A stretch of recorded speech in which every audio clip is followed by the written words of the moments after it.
IPL 2025 अधिकांश match सरिलानी। यही 2025 संस्करण 49तम मैच चेन्नई सुपर किंग्स एवं पंजाब किंग्स मध्य थिला। यही मैच रे बैटिंग एवं बोलिंग रो कमाल देखिबाकू मिलिथिला।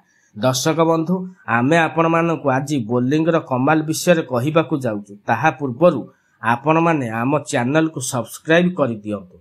समस्त क्रिकेट खबर पाइबा पई आम सहित जोड़ी होई रुहंतु।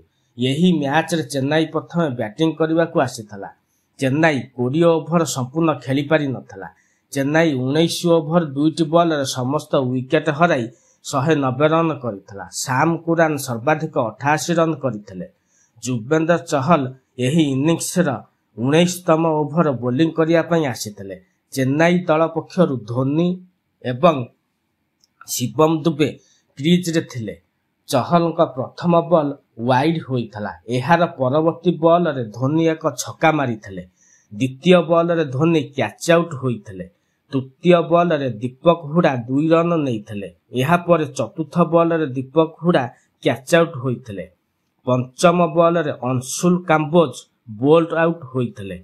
यही 19तम ओभर अंतिम बॉल रे नूर अहमद कैच आउट होइथिले। जहा फल रे चहल गोटे ओभर 4टी विकेट सहित हैट्रिक विकेट नैथिले। चेन्नई 19 ओभर 2टी बॉल रे समस्त विकेट हराई 190 रन करिथिला। एहार जवाब रे पंजाब दल 19 ओभर 4टी बॉल रे 6टी विकेट हराई 194 रन करिथिला। पंजाब दल रो अधिनायक श्रेयस आयर 72 रन एवं प्रभ सिमरन 54 रन करिथिले। जहा फल रे पंजाब चेन्नई को 4 विकेट रे परास्त करिबा सहित निजे यही मैच को जीति नेइछि।